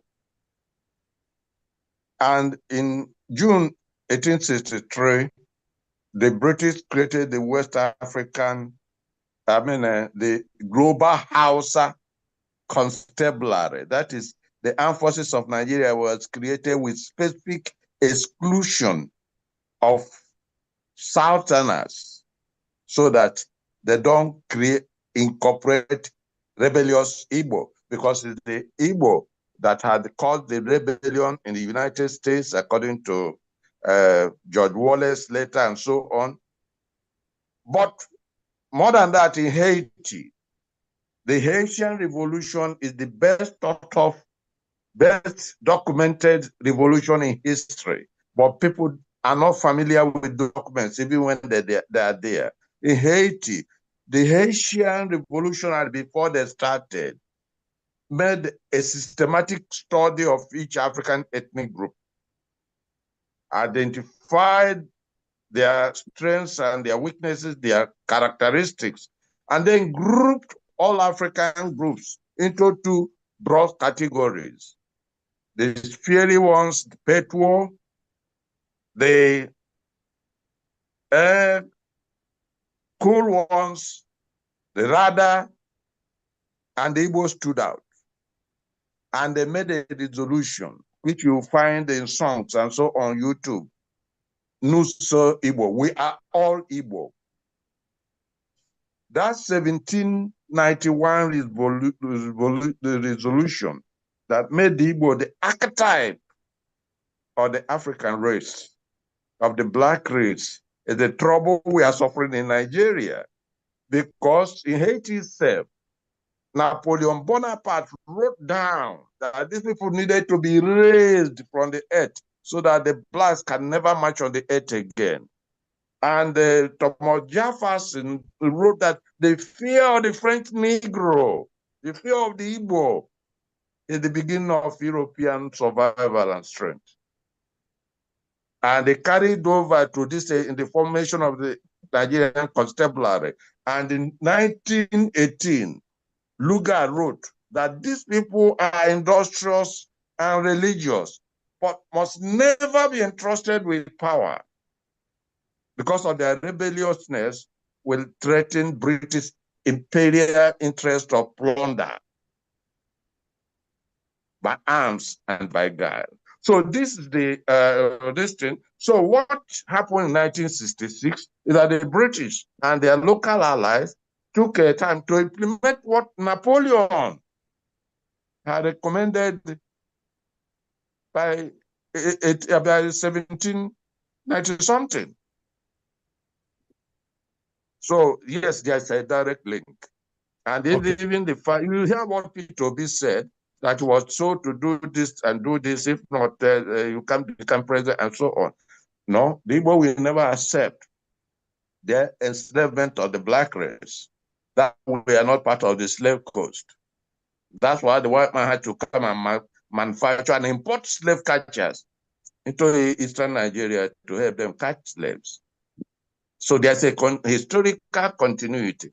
But the fact is that those people we are fighting what this book is about. They were fighting the world's most sophisticated civilization. Mm. And the fight is still on. Okay, Thank you. Prof, I want to still have you. I want you to conclude with how Igbo youths can connect with the values espoused in this book and the legacies outlined therein. You know, things that is, you know, in summary here, how Okay, can now modern Igbo youth connect with the values and legacies outlined in this book? well, that is why this book is online. And the author is making all efforts, spending all money to make sure it's online and free so that Igbo youth can read it and reorientate themselves. It's time to go back to the Igbo root. And I just came back from Abuja today, where I went to participate in the conference trying to restructure Nigeria into a federation that caters to all and not only to the Anglo-Fulani Aponja faction in Nigeria. Now, in the course of this, I met my grandchildren, one of them 2 years. I hadn't met him before. I've been talking to him online and so on. But one of the things I did, I walked out with them and so on, took out of them, and showed them the first one herb that is a quite potent herb that does a lot of things. And I asked them, do you know we are Dibia people? They said they know, you know. I said, okay. I told them about that thing. Luckily, the thing has good scent. I said, okay, each person plot a bit, a piece, and so on. They all plotted until we took it to show their parents later when we got there and so on. It is the duty of the elders to groom the youth. That is the Igbo Odibo system, our apprenticeship system. It is part of our culture. It is what made the Igbo survive better during slavery than others.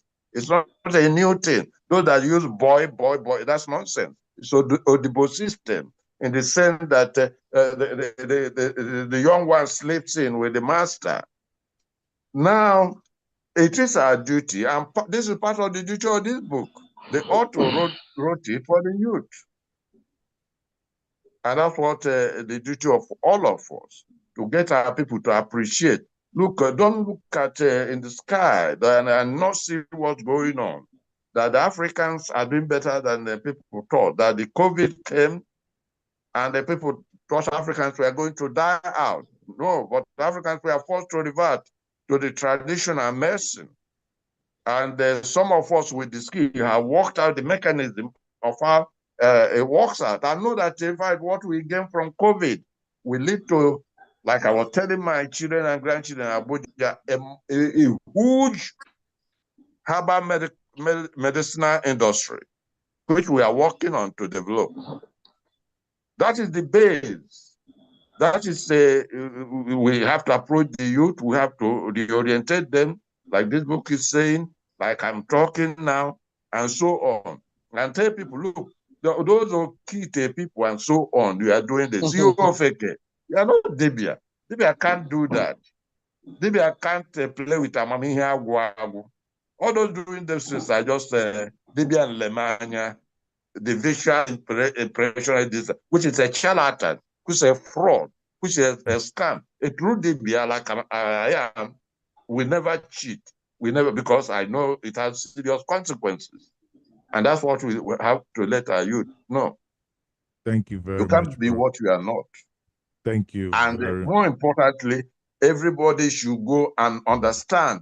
Let me tell you something about identity in the Igbo culture, because this book is about identity. In Igbo culture during the slave trade, if slave catchers met anybody, they'll ask the person, who are you? And if the person quickly announces their ancestor, their from their father to the seventh father, those slave catchers will run away from him. So identity, knowing yourself up to your seventh father, was fundamental to you knowing who you are. And if you don't know it, you don't know who you are. And you can be a slave, you can be kidnapped and sold. That's how important identity is. Thank you. Thank you very much, Prof. As we are now rounding up, I would put the same question to Professor Chidozie. But bear in mind, the last part of it, we would then expand this conversation to the African continent, which will now be how this book serves as a tool for decolonizing African curricula, and what the significance of reclaiming and writing African histories by Africans and for Africans could be. So if you take the first part, which is how Igbo youth can reconnect with the values and legacies espoused in this book, then we'll expand it to the service of this book as a tool of decolonizing African curricula. I mean, I specifically put that curricula here, understanding that you are still an active person, within the higher institutions of learning. So you have a tough job here, but I trust you do justice to that. So go ahead, Prof.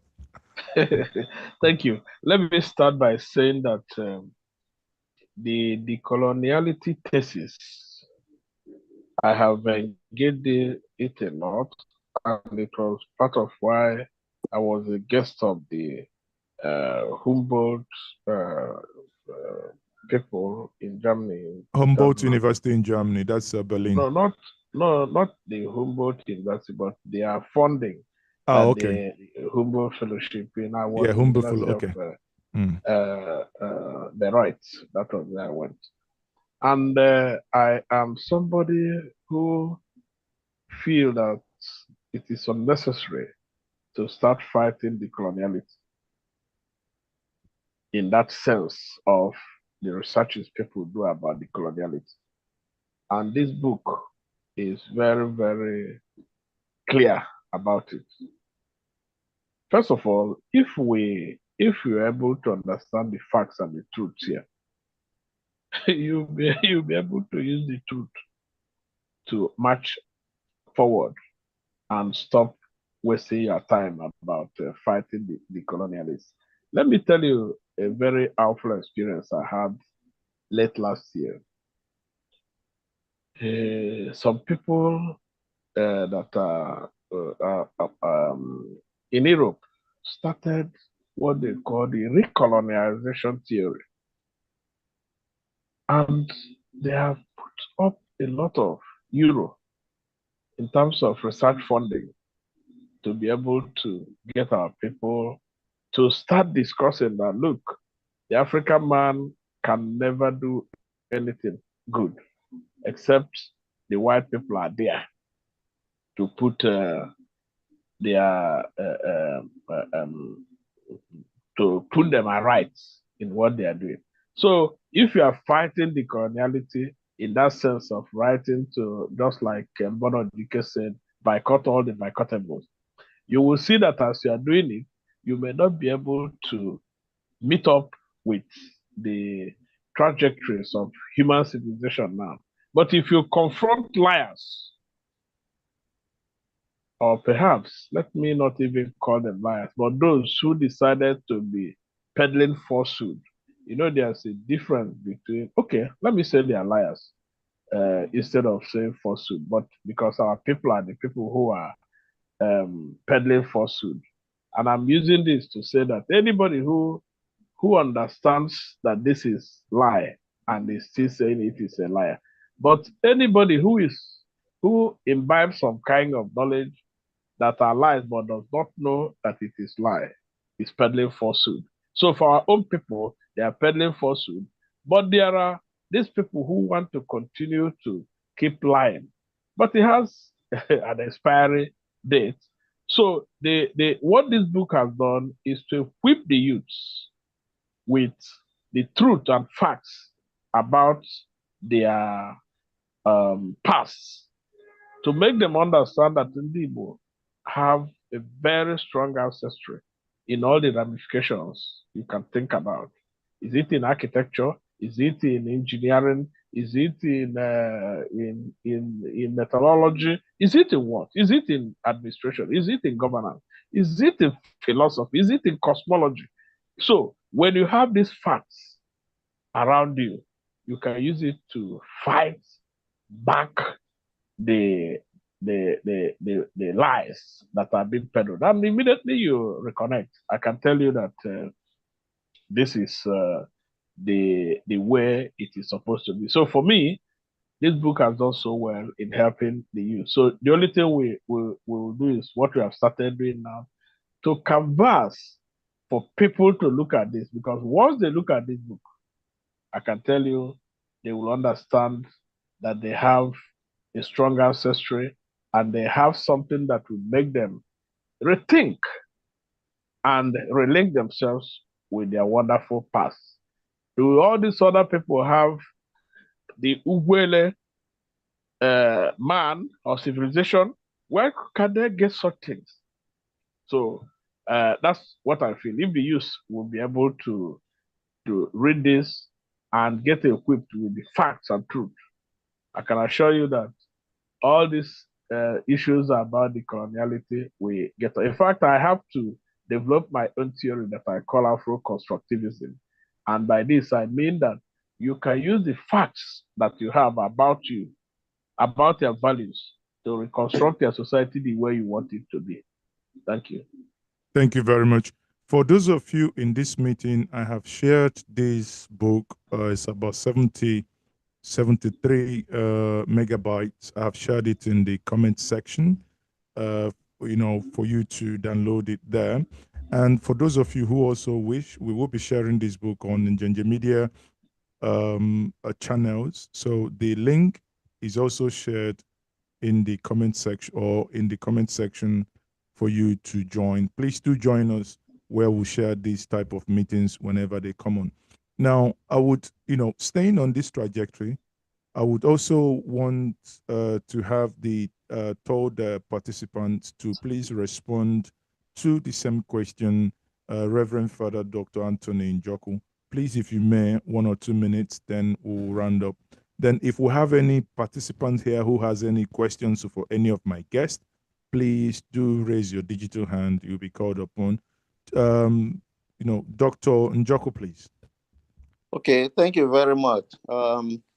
I keep saying I'm fascinated by this work by Obi Thompson, especially because of his approach to answering a number of questions.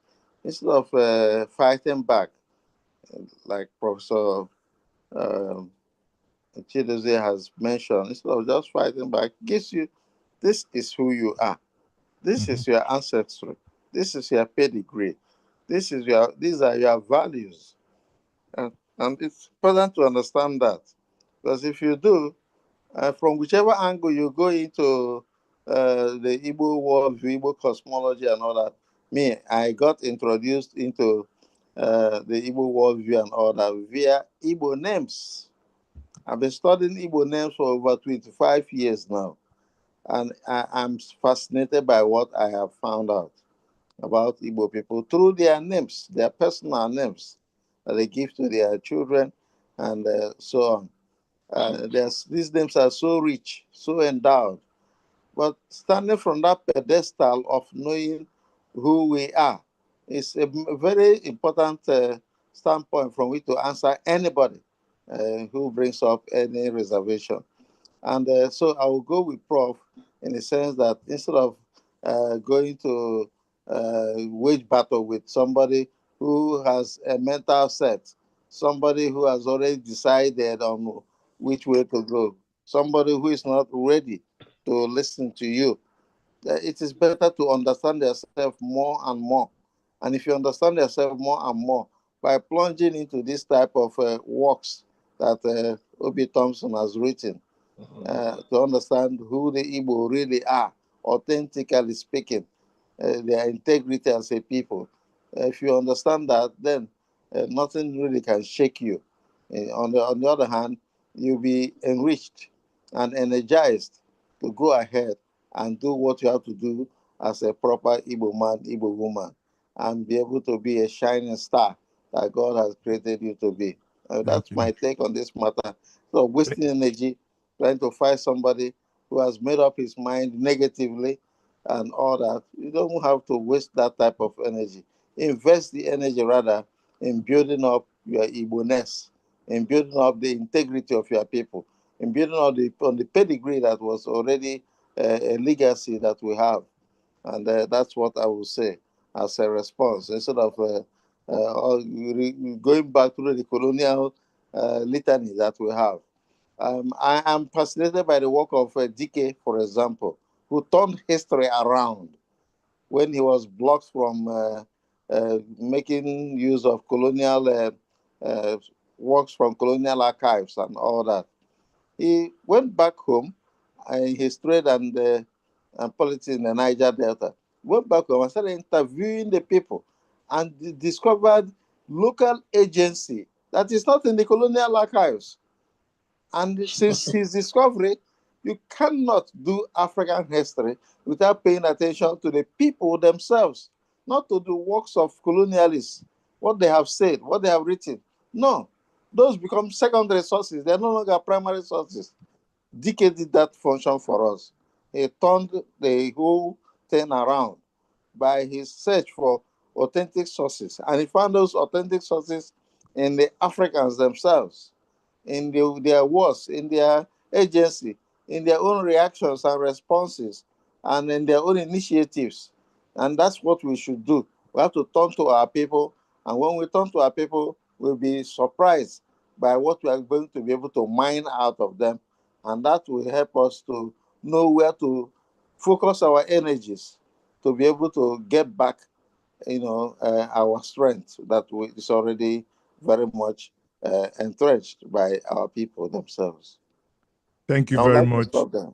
Yeah, thank you very much, Dr. Njoku. And this is a very fine place to anchor this, as there is no further question coming from my audience here. Now, because honestly, I believe there is a lot for my audience to really think about. A lot has been said. But I will be doing injustice to this conversation this evening without, again, going into the brain of the author of this book. The summation of the whole conversation here and the essence of the book, in my view, is in his prefix. And I read, if you permit me. He says, "This work is born out of necessity, a call from the heart of Igbo land that can no longer be silenced. I write these words with the fervor of ancestors whose voices echo from the depth of time, demanding the true story of our people be told. For centuries, our civilization flourished in brilliance and in resilience, only to be obscured by the shadow of colonial greed and relentless erasure. In these pages, you will journey through the origins of a people who have long defined themselves as Ndembo, the first ones, the ancient bearers of wisdom and light. Our history is not merely a tale of past glories, but a living testament to survival, resistance, and undying spirit of a race that has always known its worth. This book is a tribute to the elders who preserved our sacred narratives, to the warriors who fought against injustice, and to the youth whose restless spirit now demands truth. It is an invitation to rediscover a heritage steeped in cosmic wonders, profound philosophy, and the enduring struggle for dignity. May these words ignite the fire of remembrance and inspire a return to our true self, and the self unbound by the lies of those who sought to rewrite our legacy. Thompson, Obibat, Oyibo, elder Igbo leaders of thought. On this note, I say, my guest once more, I thank you all for being my guest. I mean, I can't thank you all enough. You know, this conversation, for the past 2 hours, we have dwelt on this. And I had the privilege of having 3 distinguished Igbo eminent scholars, Professor Chidi Osuagu, scholar and former chair, African Future Earth Committee, and also Professor Chidozie Chukwokoro, Professor of Philosophy and Vice President Alibo Development Foundation, Reverend Father Dr. Anthony Njoko, HOD, History and International Studies, Imo State University. Gentlemen, elders, scholars, I thank you all. As if can kenekwu n'ọzọ, as na ekene kene onye akịdị ọgwọta ọzọ, maka ama m na nkene ụnọ mma mma, olukwa mbọsị ọzọ akpọ ụnọ abịakwa, udo dịrị anyị ncha niile. Thank you very much once more. Thank you very much. Yeah. Thank you. So we